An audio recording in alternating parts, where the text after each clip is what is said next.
leadership, pakar kepemimpinan yang bilang yang namanya pertumbuhan tuh seumur hidup gitu ya. Mau sampai umur 70 tahun pun sebenarnya kita masih bisa belajar. Jangan pikir kita udah 70 tahun kita merasa kita udah kuasain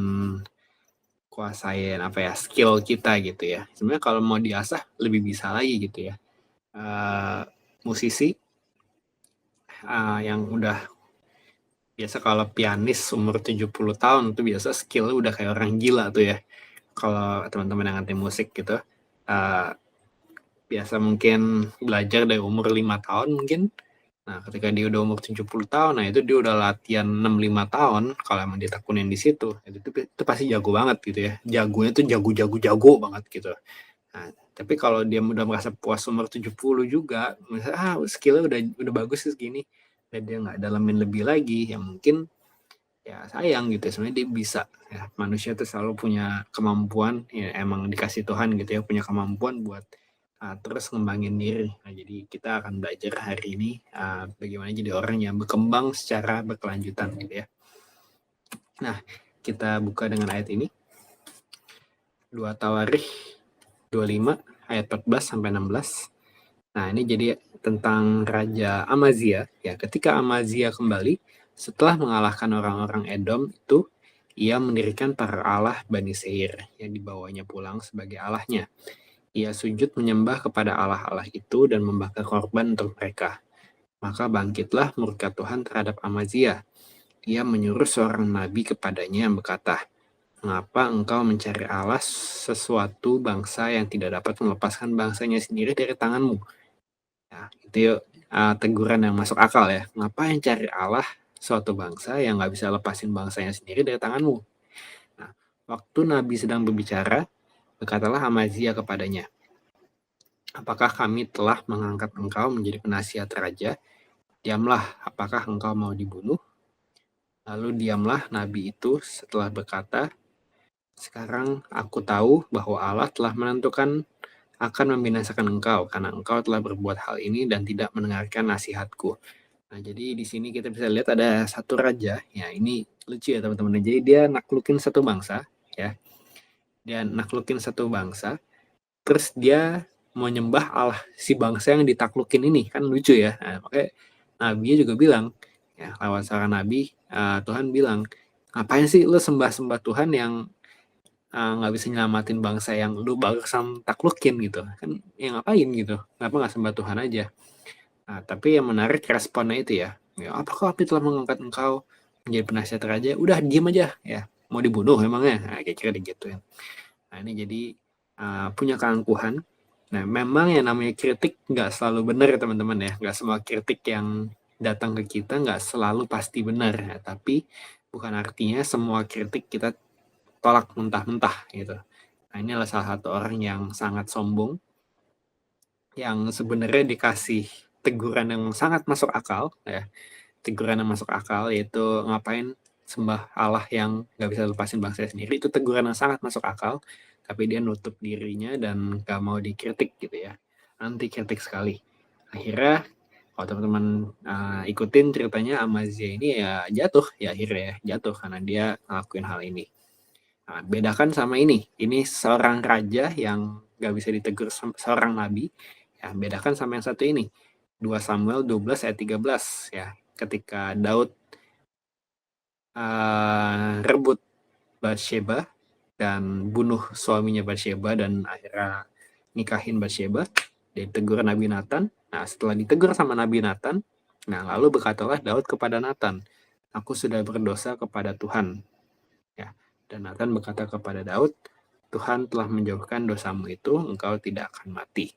Nah, jadi ada orang yang sama-sama raja, ya, Raja Amazia, Raja Daud, dua-duanya Raja Israel, Raja Yehuda ya lebih tepatnya ya. Ya, raja, ya pakai dua-duanya raja lah gitulah ya, dua-duanya raja.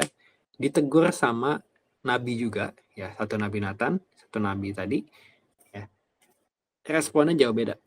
Ya, Daud itu rendah hati banget, ya, tidak anti kritik, ditegur yang sebenarnya malu-maluin banget ya, orang yang punya jabatan tinggi ditegur soal dia apa ngomongnya, selingkuh ya selingkuh lah ya, bahasa gampangnya gitu ya. Nah, itu nggak gampang. Ya, kalau kita punya posisi tinggi banget, terus kita ditegur selingkuh, itu nggak gampang. Tapi Daud mau buka hatinya lebar-lebar, dan dia malah terus terang gitu ya, bilang, aku sudah berdosa kepada Tuhan. Dan menariknya kejadian ini tercatat ya teman-teman ya. Saya dari dulu tuh selalu renungin kejadian Daud sama Batsheba tuh dicatat ya. Kalau saya jadi raja zaman itu, saya pasti bisa, ya menurut saya pasti bisa bikin kondisi politik di mana kejadian ini cuma kita aja yang tahu gitu ya, nggak usah sampai rakyat tahu. Ini baru-baru rakyat tahu gitu ya. Ini sampai 2000 tahun setelahnya aja kita semua tahu gitu. Nah itu jadi dia nggak tutup-tutupin ya. Sebenarnya kalau dia mau bisa nggak ya? Sebenarnya mungkin bisa aja ya, namanya politik gitu ya. Kayak sekarang kan semua kayak katanya semua berita itu ya udah dikontrol sama orang-orang politik gitu ya. Mau bikin berita apa juga gampang gitu ya, tinggal bayar aja gitu. Ya mungkin sebenarnya zaman itu juga bisa mungkin ya. Tapi Daud nggak pernah tutup-tutupin ya dosanya, dia akui ya setelah ditegur sama seorang nabi gitu ya. Beda, ada hati yang mau dikritik, hati yang mau terus belajar ya. Beda sama Amazia tadi, ditegur yang masuk akal pun gitu ya, ditegur masuk akal pun nggak bisa terima itu, dan akhirnya dia jatuh gitu ya. Jadi ini Tuhan mau kita semua tuh punya hati yang bisa ditegur gitu ya, hati yang mau belajar, hati yang rendah hati yang terbuka ya, nggak merasa selalu paling pinter. Nah itu orang yang mau belajar tuh nggak mungkin anti kritik lah intinya gitu ya. Nah jadi ciri orang yang mau belajar ya, ciri orang yang mau belajar apa? Satu, saya yakin orang yang mau belajar itu pasti terus cari hal baru ya, pasti terus cari hal baru.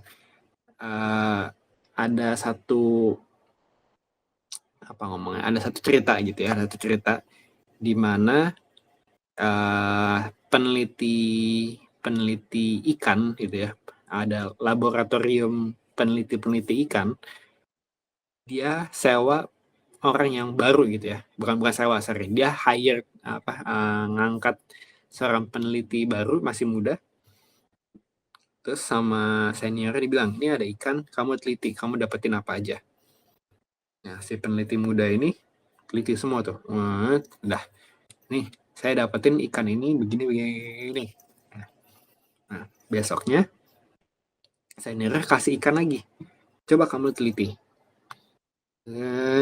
Ya akhirnya ini hasil penelitian saya ini. Nah, besoknya dikasih ikan lagi, terus diteliti lagi. Nah, jadi ada 3 laporan yang beda gitu ya, ada 3 laporan yang beda, dan ternyata padahal ikannya sama semua, ikannya ternyata nggak beda gitu, jenis ikannya sama. Nah intinya apa? Intinya ketika kita mau gali sesuatu hal yang sama, itu kalau kita terus cari hal baru itu selalu ada gitu ya. Paham ya teman-teman ya? Jadi kayak namanya belajar firman gitu. Saya baca firman dari saya SMP. Ya, umur saya berapa tuh ya? 11 tahun saya, ya 12 tahun lah mungkin saya udah baca Alkitab. Sampai detik ini saya nggak pernah bilang saya ngerti gitu ya, dan emang semua orang teolog juga selalu bilang seharusnya kalau kita belajar firman ya kita akan dapat hal yang baru terus gitu. Nggak mungkin kita puas sama hal yang udah kita ngerti sekarang gitu ya. Pasti ada hal-hal yang bisa lah kita pelajari gitu ya. Firman tuh nggak pernah habis. Kayak jangan merasa pinter, oh saya udah ngerti firman Tuhan terus nggak belajar lagi. Nggak, pasti ada sesuatu yang bisa kita pelajari. Atau kadang-kadang mungkin ada yang kita salah ngerti awalnya. Kayak dulu saya salah ngerti apa, saya dulu punya, sebelum saya ngerti ya, sebelum ngerti tentang arti pengorbanan Tuhan Yesus, pokoknya saya bilang ketika saya buat dosa apapun itu, Tuhan pasti marah sama saya, Tuhan pasti benci sama saya. Padahal kalau Tuhan benci sama saya ketika Tuhan udah mati di kayu salib, ya berarti Tuhan Yesus mati sia-sia. Ngapain Tuhan Yesus mati di kayu salib, dicambukin, ya, dipaku, kalau saya buat dosa aja Tuhan masih benci saya? Ya buang-buang darah gitu ya, buang-buang waktu, buang-buang darah, dan percuma aja. Ngapain Tuhan Yesus mati kalau Tuhan masih benci saya gitu. Tapi justru ketika saya tahu saya berdosa pun Tuhan masih sayang sama saya, itu justru yang bikin saya bertobat gitu ya. Mestinya kan kayak gitu. Nah itu kan hal-hal yang dulu saya pikir, oh enggak, pokoknya gimana ada sih Tuhan senang sama dosa ya, mana ada sih Tuhan senang sama manusia yang berdosa. pikiran saya dulu begitu pokoknya sebelum saya ngerti. Nah setelah saya ngerti kan baru ada perubahan. Nah, terus ada lagi yang baru-baru ada juga ya gitu ya. Seharusnya ada hal-hal baru yang bisa kita pelajarin setiap waktu jadinya. Ya. Intinya ketika kita mau belajar dan kita terus cari, nah pasti adalah yang bisa kita temuin. Kedua, orang yang mau belajar pasti dia lakuin evaluasi ke dirinya sendiri gitu ya. Contoh, salah satu yang saya pelajarin gitu ya ketika saya khotbah. Saya evaluasi diri saya. Kayaknya saya dulu kalau ngomong kaku banget gitu ya. Saya ngomong tuh karena mungkin bawaan saya dulu dari gereja tradisional, saya ngomong tuh kayak formal. Padahal saya bukan tipe orang yang ngomong formal gitu. Saya nggak bisa ngomong formal. Jadi ketika saya berusaha ngomong seformal mungkin, itu aneh banget dan nggak apa sih, nggak banget lah gitu ya. Nah, akhirnya saya kayak ya cobalah saya kalau khotbah saya kayak ngobrol lah pokoknya. Saya telepon sama orang, nah saya khotbah juga harus kayak teleponan, kayak ngobrol sama orang kayak gitu ya. Nah, tapi nggak cuma tentang khotbah teman-teman, maksudnya semua hal pasti kita bisa evaluasi lah. Teman-teman ada kerjaan apa namanya melukis, desain segala macam, kita bisa evaluasi terus kayak kurang ini nih. Nah, ada satu Ranger atau teman tahu itu musisi yang produksi musik gitu ya, saya nggak perlu sebut namanya ya, orang Kristen gitu ya, orang Kristen. Dulunya dia selalu kayak dipandang sebelah mata lah, sampai akhirnya dia bisa jadi salah satu produser musik yang dipercaya di Net TV ya, di Net TV, sampai musisi-musisi internasional pun tetap ada ya, musik internasional dari Indonesia, musisi-musisi rohani pun juga pakai dia gitu. Dia bisa masuk Net TV ya, udah hebat gitu ya. Nah, tapi waktu itu saya baca nonton interview dia, ya dia bilang, aduh ketika saya dulu pertama kali produksi musik, saya merasa wah itu udah paling bagus lah yang bisa saya bikin gitu. Wah ini udah bagus banget lah, udah mentok gitu, bagus banget.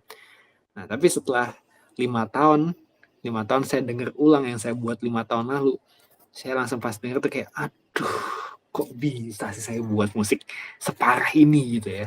Nah jadi ada sesuatu yang bisa kita evaluasi gitu ya. Jangan puas, oh kayaknya ketika aku buat ini bagus sih, tapi kayaknya bisa ditambahin apa ya. Nah kita harus punya hati yang lakuin evaluasi dan mau kita kembangin apapun itu yang kita kerjakan gitu ya. Yang ketiga, kita nggak boleh anti kritik ya, kayak Raja Amazia tadi. Orang yang mau belajar itu nggak mungkin anti kritik ya, mestinya. Ya. Saya pernah ketemu orang yang selalu ngajarin ke saya, setidaknya dia ngomong ke saya gitu ya. Kita nggak boleh anti kritik, kita nggak boleh anti kritik, tapi menurut saya dia adalah orang yang paling anti kritik yang pernah saya kenal juga gitu ya. Padahal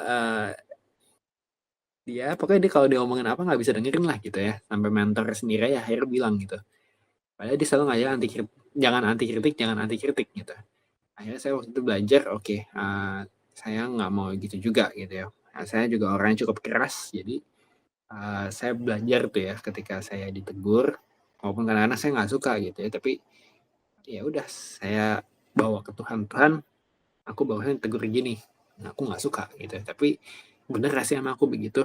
Akhirnya saya bangun kebiasaan itu, terutama dalam 2 bulan terakhir inilah gitu ya, mungkin ya 2 bulan 3 bulan terakhir ini saya kalau dapat kritikan saya bawa ke Tuhan, saya benar-benar renungin, evaluasi diri saya, introspeksi gitu. Dan anti kritik penting karena ya itu ya, kita punya blind spot ya, kita punya titik buta. Mungkin ada kadang-kadang hal yang kita nggak lihat, di diri kita, tapi orang lain bisa lihat. Ya, semua orang pasti punya yang kayak gitu. Nah, makanya kita nggak boleh anti kritik. Tapi sekali lagi teman-teman, bukan artinya kita terima semua kritikan yang datang. Nah, nanti kita bisa jadi gila sendiri kayak gitu. Nah, dan belum tentu benar juga kritik dari orang lain. Ya bisa benar, bisa salah. Jadi kita harus filter gitu ya. Kalau saya sebutnya sebagai prinsip permen karet. Tahu permen karet teman-teman? Kita makan permen karet, kita telan yang pentingnya, sisanya yang nggak penting kita buang gitu. Nah, kita sama kritik juga begitu. Ya. Kita telan yang pentingnya, sisanya itu kita buang gitu ya. Yang nggak pentingnya kita buang. Jadi ciri orang mau belajar terus mau cari hal baru, lakuin evaluasi, dan tidak anti kritik. Nah, mau belajar adalah bukti kerendahan hati. Hanya orang sombong yang merasa sudah cukup pintar sampai merasa tidak perlu belajar lagi. Ya, jangan sampai kalau emang kita ngakunya rendah hati, ya mesti kita mau belajar kayak gitu ya. Ya, pokoknya cuma orang sombong lah yang nggak mau belajar lebih lagi. Nah, orang jenius pun, ya itu penemu. Ya, kalau teman-teman baca tuh yang Thomas Edison, Alexander Graham Bell, saya pernah baca biografinya gitu ya. Ada komiknya waktu itu. Mereka sampai tua tuh benar-benar mereka kembangin terus gitu ya. Dan itu menurut saya itu salah satu teladan buat kita. Dan ini teman-teman, ini baru aja sekitar minggu lalu gitu ya, saya baca buku kepemimpinan. Terus kalau teman-teman tahu John C. Maxwell, ya, ini bukunya John C. Maxwell, dia bilang gitu ya, ada satu orang yang dia mentorin, setiap kali ketemu sama John C. Maxwell, dia selalu nanya ini, here's what you said the last time we met. Jadi ini yang kamu bilang ke saya terakhir kali kita ketemu. Here's what I learned. Nah, ini yang saya pelajari. Ya. Dan here's what I did. Ini yang saya lakukan. Terus dia tanya lagi, did I do it right? Apakah aku melakukannya dengan benar? Nah, can I ask you more question? Boleh nggak saya bertanya lebih lagi? Nah, ini jadi hati yang luar biasa gitu ya. Saya kaget gitu ya. Wah, gila dong.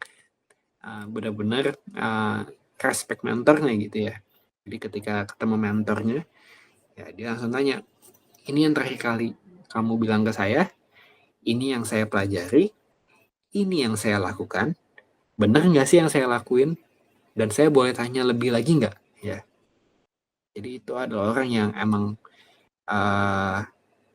menghargai gitu ya, menghargai nasihat mentornya dan dia lakuin, dan dia juga takut, ini saya udah benar belum ya? Kayaknya saya bisa lebih baik lagi deh. Ya. Nah, jadi punya hati yang mau belajar itu juga, ini 5 kalimat yang luar biasa ya teman-teman ya. Kalau kita mau rendah hati, ketika kita diajarin orang, mesti kita punya 5 kalimat ini gitu ya, yang kita selalu tanya. Kita ngomong ke orang yang emang pengen kita belajar dari dia gitu. Nah, ada satu hamba Tuhan juga, namanya Apolos ya, teman-teman mungkin tahu, mungkin juga nggak apa-apa, kita baca aja Kisah Para Rasul 18 ayat 24-28. Sementara itu datanglah ke Efesus seorang Yahudi bernama Apolos yang berasal dari Alexandria. Ia seorang yang fasih berbicara dan sangat mahir dalam soal-soal kitab suci. Ya, jadi ada orang yang fasih bicara dan sangat mahir dalam soal-soal kitab suci. Nah, ini udah mengkhotbah lah gitu ya. Pengkhotbah yang luar biasa gitu. Ia telah menerima pengajaran dalam jalan Tuhan. Dengan bersemangat, ia berbicara dan dengan teliti ia mengajar tentang Yesus. Tetapi ia hanya mengetahui baptisan Yohanes.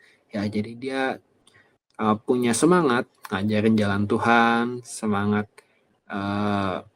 jelasin kitab suci, ngajak tentang Tuhan Yesus, tapi ia cuma tahu baptisan Yohanes. Ya, bukan salah dia juga gitu ya. Emang mungkin zaman itu dia belum nyampe lah dijelasin tentang lebih dari baptisan Yohanes. Ya, ia mulai mengajar dengan berani di rumah ibadat. Tetapi setelah Priscilla dan Aquila mendengarnya, mereka membawa dia ke rumah mereka dan dengan teliti menjelaskan kepadanya jalan Allah. Karena Apolos ingin menyeberang ke Akhaya, saudara-saudara di Efesus mengirim surat kepada murid-murid di situ supaya mereka menyambut dia. Setibanya di Akhaya, maka ia oleh kasih karunia Allah menjadi seorang yang sangat berguna bagi orang-orang yang percaya. Sebab dengan tak jemu-jemunya, ia membantah orang-orang Yahudi di muka umum dan membuktikan dari kitab suci bahwa Yesus adalah Mesias. Jadi gitu ya teman-teman. Ada seorang yang udah khotbah luar biasa, ya, mahir lagi ya ditulis ya. Ini ada kata mahir ya di sini ya. Sangat sangat mahir ya. Bukan mahir doang, sangat mahir dan sangat fasih berbicara. Jadi ini pengkhotbah yang luar biasa sebenarnya. Nah, tapi dia dikritik sama sepasang suami istri. Dikritik sama sepasang suami istri yang oke, kamu ada salah loh ya. Baptisan Yohanes tuh nggak sebatas itu gitu ya, nggak apa ajaran Tuhan tuh nggak cuma sebaptisan Yohanes, ada lagi yang lebih lagi gitu. Dan dia terima itu dan akhirnya dia benar-benar membuktikan dari kitab suci bahwa Yesus adalah Mesias. Ya ini bayangin gak sih kalau dia anti kritik gitu ya, dia anti kritik, aduh aku mah udah khotbah, aku udah mahir banget soal kitab suci, masa ini ada suami istri siapa ini gitu ya, ngajar-ngajarin aku sih, emang mereka lebih jago daripada aku. Bayangin kalau dia punya hati kayak gitu ya, mungkin dia namanya mungkin gak tercatat di Alkitab gitu ya. Nah sekarang karena dia bisa mau diajarin sama Priscilla dan Aquila, akhirnya dia namanya tercatat di Alkitab. Saya percaya ini kisah ini dicatat ya buat pelajaran kita juga gitu ya. Kita mungkin merasa udah jago, kita merasa mungkin masih udah ngerti segala macam. Nah, terutama yang teolog-teolog gitu ya.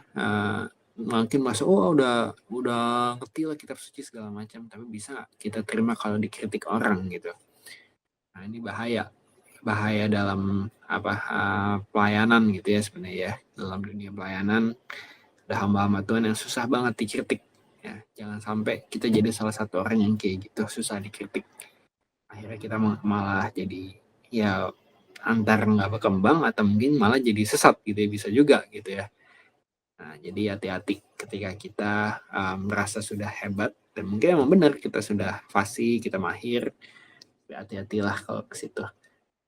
Orang yang mau belajar tidak akan anti kritik karena sadar pasti ada hal yang bisa lebih ia kembangkan lebih baik lagi.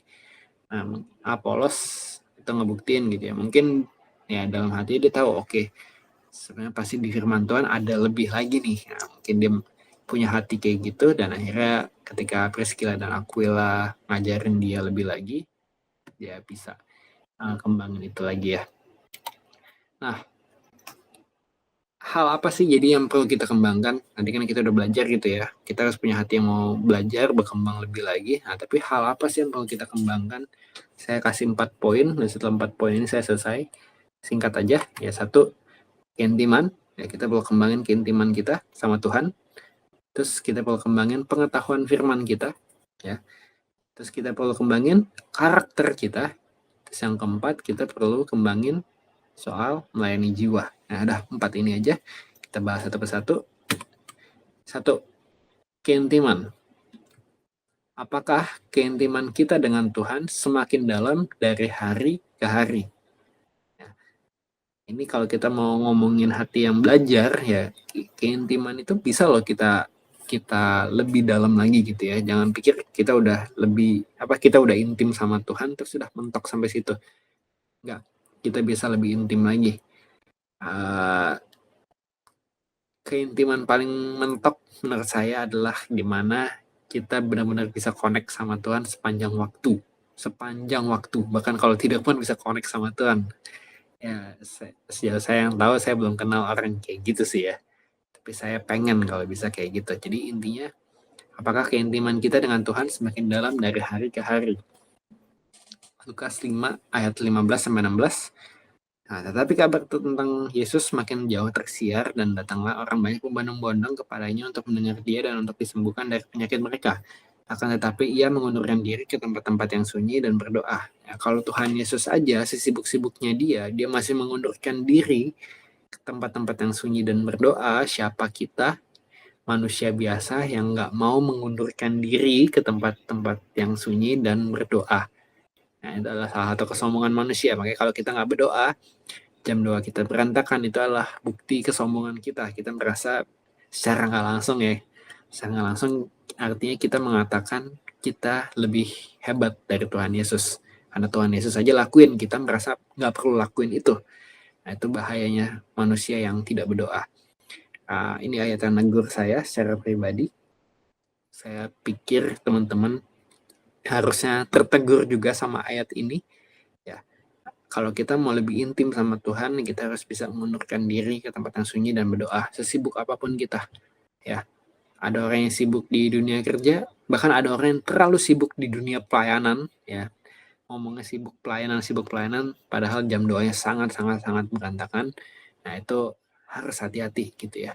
Mau sibuk apapun, kita di tempat kerja, kita di gereja, mau dimanapun itu, mau ngapain, mau lakuin apapun itu, kita selalu perlu ya kita punya waktu berduaan sama Tuhan. Saya pernah kasih perumpamaan kayak gini, kayak suami istri ya, mereka bisa jalan-jalan berduaan kemanapun ya, mereka bisa ketemu temennya, mereka bisa ngedate di mall segala macam, tempat makan segala macam. Nah, tapi suami istri pun ya, ini kita ngomong agak dewasa dikit ya teman-teman ya, ternyata emang udah dibuktikan secara firman Tuhan yang namanya hubungan intim suami istri itu penting gitu ya, penting.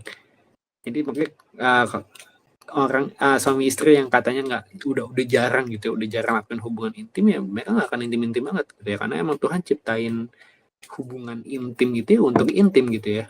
Nah, makanya kenapa mereka disebut ngomongnya bersetubuh gitu ya, bersetubuh itu kan jadi satu tubuh. Nah, ada keintiman di situ. Nah, intinya apa? Intinya adalah suami istri ya, kalau mereka nggak pernah intim berduaan aja gitu ya, berduaannya selalu di tempat umum doang gitu, di kafe lah, di restoran, di mall lah gitu, mereka nggak akan intim banget. Sama kayak gitu sama Tuhan ya. Saya dulu selalu punya prinsip, oke, dimanapun saya ada, kayak saya mau di tempat kerja, kayak saya mau di tempat makan, kayak mau saya di bus, kayak mau saya di manapun itu, saya harus tetap ngobrol sama Tuhan, saya harus connect sama Tuhan, saya ngobrol sama Roh Kudus. Bagus nggak? Bagus. Nah, tapi saya dulu merasa, oke, saya udah doa sepanjang hari, saya nggak perlu berduaan sama Tuhan. Nah, itu konsepnya sama, teman-teman. Jangan sampai kita merasa kita udah connect sama Tuhan setiap waktu di luar gitu ya, dimanapun kita berada, kita merasa selalu connect sama Tuhan, tapi kita nggak pernah spend time waktu berduaan sama Tuhan. Nah, ini saya yakin ya, Tuhan Yesus pun juga sesibuk-sibuknya dia pasti masih connect sama Bapa gitu ya, tapi itu dia mengundurkan diri ke tempat yang sunyi dan berdoa. Karena keintiman itu paling enak dirasain ketika kita seakan-akan dunia hanya milik kita berdua aja gitu kan, kalau orang bilang kan. Nah, seharusnya kita kalau mau intim sama Tuhan ya itu seakan-akan dunia hanya milik kita sama Tuhan. Jadi sampai kita capai titik itu, nah itu kita harus kembangin terus tuh keintiman sama Tuhan. Jadi ya itu ya, satu, apakah keintiman kita dengan Tuhan semakin dalam dari hari ke hari? Itu satu. Yang kedua, pengetahuan firman. Ya, pengetahuan firman.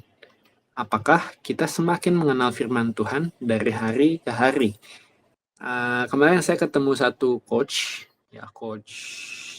leadership Kristen, ya, luar biasa banget ya, masih muda padahal ya gitu ya, masih muda tapi luar biasa banget, saya respect banget sama dia. Saya udah ngobrol sama dia 3 kali, dan 3 kali ngobrol terus saya selalu dapat sesuatu yang baru gitu dari dia.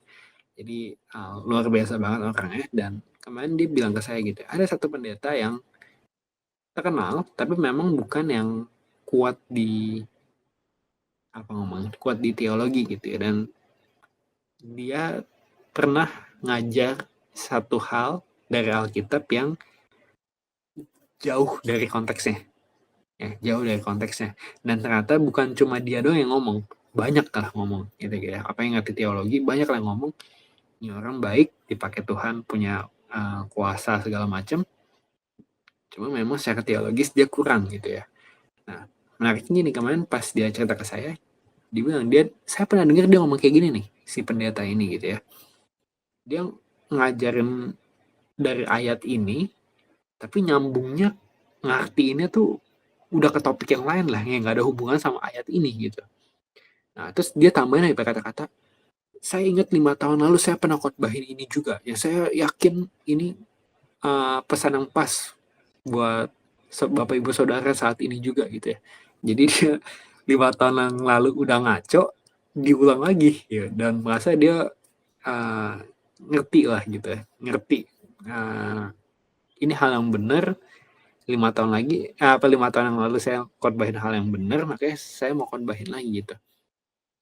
Nah, terus coach ini ngomong ke saya, perhatiin Dre, masa sih 5 tahun gak ada perubahan gitu? Ya, masa nggak nyadar juga sih konteksnya sejauh itu gitu?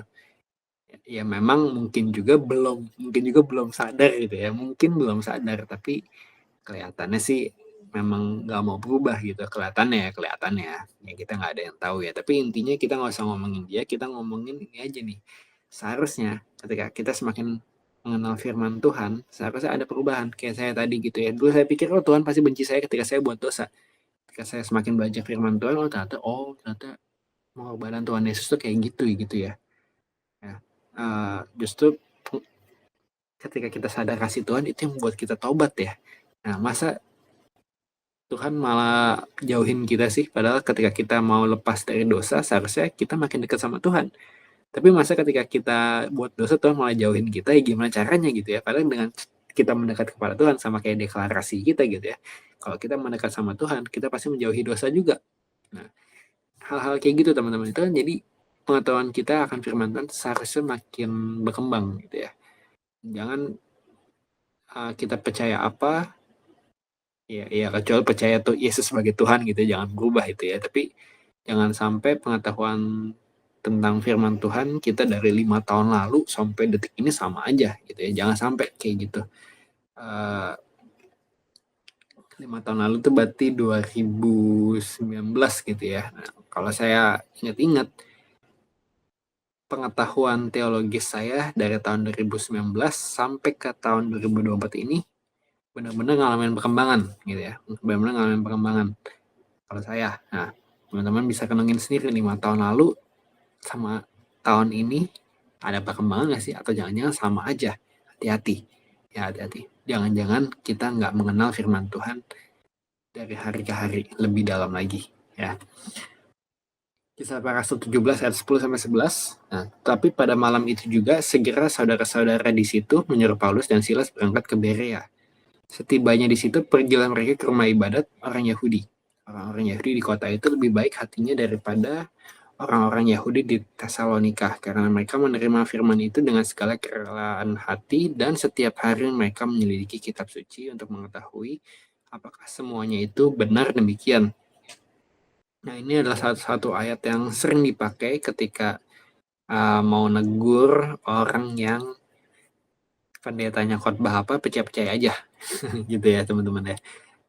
Jangan terlalu percaya sama pendeta manapun, termasuk saya gitu ya. Jangan terlalu percaya pengkhotbah manapun gitu ya. Cek lagi ya, kita jangan asal dia ngomong apa kita telan-telan mentah-mentah, jangan. Cek dulu, sama kayak ini ya. Kita terima firman dengan kerelaan hati, betul ya. Kalau ada orang khotbah sampein firman, kita terima dengan kerelaan hati, betul. Tapi jangan lupa itu ada tulisannya ya. Kita selidiki lagi kitab suci untuk mengetahui apakah semuanya itu benar demikian. Nah, jadi ketika ada jemaat yang disesatkan sama pendeta, jangan cuma salahin pendetanya, salahin juga jemaatnya. Kenapa mereka nggak cek kitab suci, bener nggak itu? Ya, sebenarnya penyesatan itu nggak ya gini lah, kayak kita ditipu sama orang gitu ya. Ya sebenarnya ada bodohnya kita juga. Kenapa kita bisa ditipu sama orang gitu? Nah, jadi jangan sampai kita bilang, saya disesatkan sama pendeta jahat. Ya pendeta memang kalau menyesatkan secara sengaja memang salah, tapi kalau kita percaya sama kesesatan itu ya kita juga salah. Berarti kita jangan-jangan kita nggak terlalu cek lagi Alkitab bilang kayak gini nggak ya gitu. Makanya kita harus kenal firman Tuhan lebih dalam lagi. Kalau kita kenal firman Tuhan lebih dalam lagi, seharusnya kita nggak perlu takut disesatkan sama apapun gitu ya, karena udah tahu nih ada orang ngomong hal ini. Nah, terus kita langsung keinget, enggak, di Alkitab kayak malah ngomongnya bertentangan sama hal yang pendeta itu bilang. Nah, kita harus kenal firman Tuhan. Kalau kita kenal firman Tuhan, nanti ke filter semua tuh, mana yang ngaco, mana yang enggak gitu. Ya, intinya jangan sampai kita cuma baca renungan, cuma dengar khotbah, tapi kita nggak pernah cek kitab suci gitu. Kita makanan utama kita seharusnya ya Alkitab, bukan khotbah, bukan renungan, tapi makanan utama kita harusnya Alkitab. Ya, itu sumber yang paling benar itu. Ya, renungan bisa salah, khotbah bisa salah, Alkitab nggak bisa salah. Jadi yang paling utama harus kita baca, yang paling utama harus kita masuk ke diri kita, yaitu yang nggak pernah bisa salah, yaitu Alkitab. Gitu ya. Jadi itu pengetahuan firman. Apakah kita semakin mengenal firman Tuhan dari ke hari? Yang satu tentang keintiman, kita semakin dalam nama Tuhan atau enggak. Yang kedua, apakah kita semakin mengenal firman Tuhan dari hari ke hari? Yang ketiga adalah karakter. Ya, karakter.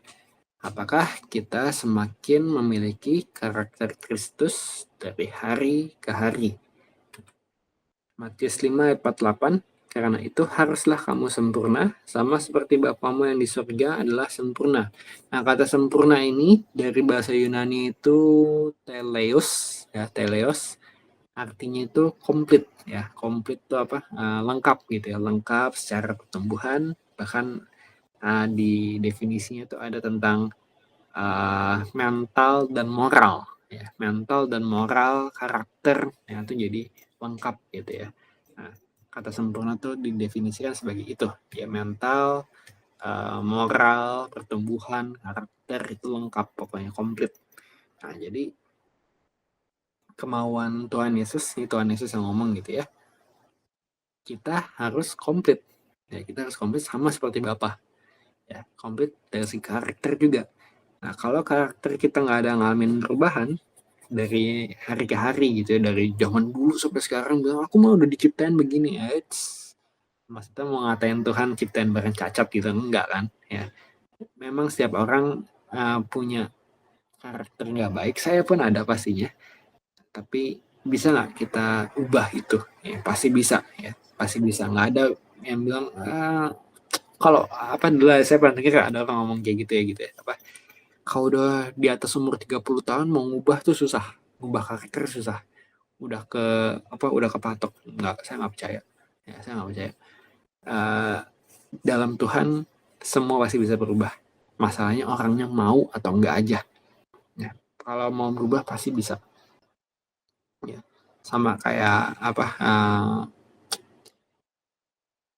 olahraga gitu ya, kayak olahraga ya, orang tua tuh udah nggak bisa, maksudnya olahraga tuh dari muda. Saya lagi follow Instagram seorang nenek gitu ya, nenek mau berapa dia, mungkin 60-70 tahun kali ya, nge-gym gitu ya, nge-gym lucu gitu ya, video-video lucu gitu, otot tangannya benar-benar jadi gitu ya, walaupun ya dia angkat nggak berat-berat banget lah, tapi badannya mungkin lebih bagus dibandingkan orang-orang yang umur 20 tahun mungkin ya.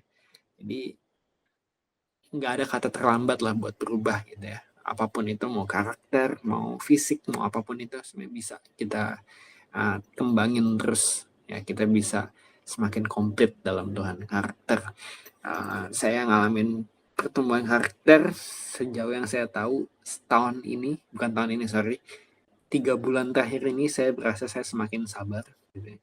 Kalau dulu saya ditantangin orang, saya bisa kayak langsung teriak, saya bisa ngedumel gitu, ngedumel. Sekarang kayak kemarin ada orang gitu kurang ajar sama saya, nggak sopan banget dia, nggak hormatin saya gitu ya. Biasa saya akan kayak saya akan begitu. Kemarin kayak ya udahlah saya doain aja deh ya. dengan santai saya ngomong gitu, santai saya ngomong kayak gitu, dan setelah beberapa menit saya baru sadar kok saya ngomong kayak gitu ya gitu ya. Tata ya setidaknya mungkin saya belum jadi orang yang sabar, tapi sudah mulai lebih tenang gitu ya, sudah mulai lebih tenang. Itu juga lama gitu ya prosesnya, saya mungkin 8 tahun kali prosesnya ya. 2017 tuh paling parah saya, emosionalnya benar-benar gila-gilaan. Nah 8 tahun saya diproses sampai ini baru saya bisa ke titik itu gitu ya. Saya nggak tahu sih, mungkin juga saya masih bisa marah juga, sejauh ini sih belum sih. 3 bulan terakhir ini saya benar-benar ngadepin banyak orang yang cukup ekstrim parahnya gitu, tapi ya sejauh ini sih belum ada yang bikin saya marah lagi gitu ya. Jadi Mungkin kalau analisa saya banyak doa ya. Sekarang saya banyak doa dan salah satu isi doa saya ya itu, Tuhan perbaikin karakter aku pengen lebih intim sama Engkau, aku pengen lebih serupa dengan Engkau gitu ya. Terutama soal kesabaran, saya doa tiap hari hal yang sama kayak gitu sambil pegang dada saya gitu ya, soal kesabaran saya gitu ya. Puji Tuhan ya, mungkin sudah ada hasilnya gitu. Teman-teman juga saya encourage teman-teman buat itu, apa yang masih struggle teman-teman, sifat jelek apa, nah tiap hari doain hal yang sama ya, pegang dadanya, bilang Tuhan aku masih kurang sabar, aku masih kurang rendah hati, aku masih suka ngomong jorok, aku masih suka apalah segala macam. Nah, pegang ya, doain diri sendiri gitu. Jangan sampai kita berjuang sendiri gitu ya. Kalau berjuang sendiri tanpa doa, tanpa Tuhan, kayaknya agak susah ya. Saya berjuang jadi orang sabar tuh kayak dari dulu mungkin saya kekuatan sendiri gitu ya, makanya nggak bisa berubah gitu. Akhirnya saya baru ngalamin perubahan sejak saya doanya, setiap kali doa saya benar-benar tekunin di situ gitu. Nah, tentang apa lagi ya, tentang komplain ya, tentang komplain. Nah itu setiap hari saya juga itu tuh, Tuhan beresin hati saya yang suka komplain sama siapa, komplain sama Tuhan, komplain sama orang lain. Saya selalu bilang gitu ya, sekarang sama kayak ya Tuhan aku percaya sama Engkau, Tuhan aku percaya sama Engkau, Tuhan aku ada komplain, Tuhan maafin aku, tolong beresin hati aku yang komplain. Nah biasanya teman-teman sebut ya, tiap hari rutin, jangan bolong gitu ya, jangan bolong doa tentang itu. Tuhan aku punya masalah ini, tolong beresin, aku pengen berhenti. Punya masalah kesabaran, tiba-tiba marah gitu ya, setelah marah ingat langsung sama Tuhan, Tuhan maaf aku tadi marah, Tuhan stopin aku Tuhan ya, aku pengen tenang gitu ya. Jadi karakter kita bisa bangun. Jadi apakah kita semakin memiliki karakter Kristus dari hari ke hari ini? Yang ketiga, 1 keintiman, 2 pengetahuan firman, 3 karakter, terakhir tentang melayani jiwa ya. Apakah kita semakin berapi-api dalam melayani jiwa dan semakin cakap dari hari ke hari? Ya, semakin berapi-api, apakah kita semakin semangat dan semakin cakap? Semakin cakap maksudnya tuh kita layanin orang, apakah ada perubahan ke yang lebih efektif dibandingkan sebelumnya? Ya, contoh, kita mau ngajak kenalan orang baru. Nah, kalau nggak ada perubahan cara kita kenal sama orang baru, oh dulu saya kenal sama orang baru kayak gini, sekarang saya kenal orang baru, wah sekarang saya makin tahu nih kalau orang baru saya harus giniin, saya harus makin muji-muji dia gitu ya, saya harus makin muji-muji dia, saya harus bikin dia jiwanya terangkat ya. Kemarin kita yang pastoral KSC diajarin gitu ya, oh coba dalam dalam 10 menit pertama, kalau nggak salah 10 menit pertama atau 2 kalimat pertama saya lupa, tapi intinya ketika ketemu orang belajar puji dia, cari hal yang bisa kita puji dia, udah langsung ngomong gitu, puji gitu ya. Nah, misalnya hal kayak gitu ya, bisa nggak kita lebih cakap lagi dalam hal apa yang kita lakuin buat layanin jiwa. Kolose 1 ayat 28-29, Dialah yang kami beritakan apabila tiap-tiap orang kami nasihati dan tiap-tiap orang kami ajari dalam segala hikmat, untuk memimpin tiap-tiap orang kepada kesempurnaan dalam Kristus. Itulah yang kuusahakan dan kupergumulkan dengan segala tenaga sesuai dengan kuasanya yang bekerja dengan kuat di dalam aku. Nah, jadi apapun yang kita kerjain, apapun yang kita lakuin, selalu ada satu pribadi yang harus kita beritain lewat apapun yang kita lakuin gitu ya, yaitu Tuhan Yesus. Jangan sampai kita lakuin apapun tapi kita nggak beritain Tuhan Yesus di apa yang kita kerjain itu gitu.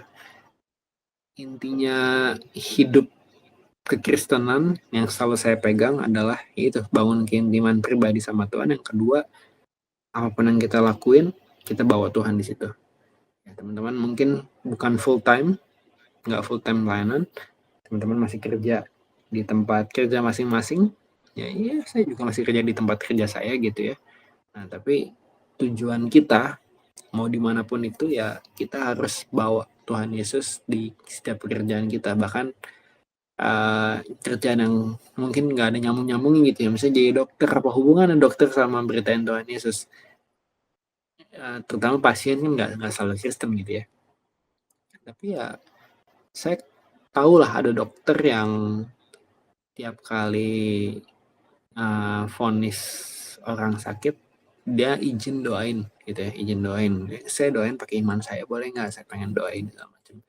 Itu juga udah termasuk jadi berkat gitu ya, termasuk berkatan Tuhan Yesus juga. Intinya kita bisalah bawa Tuhan Yesus di setiap pekerjaan kita. Tiap kali ketemu orang, bisa nggak kita punya hati kayak, oke, ini aku bisa bekatin dia lebih lagi gimana ya. Setiap kali kita ketemu orang, kita harus punya hati kayak gitu, teman-teman. Saya belajar seperti itu ya. Saya belajar seperti itu. Setiap kali ketemu orang, oke, ini saya bisa bekatin dia lebih lewat apa lagi ya. Saya bisa bawa dia lebih dalam sama Tuhan, caranya gimana ya. Nah, itu kita harus punya hati kayak gitu. Jadi kita melayani jiwa, apakah kita semakin berapi-api dalam melayani jiwa dan semakin cakap ya. Hatinya harus semakin berapi-api dan metodenya, caranya kita juga semakin cakap ya.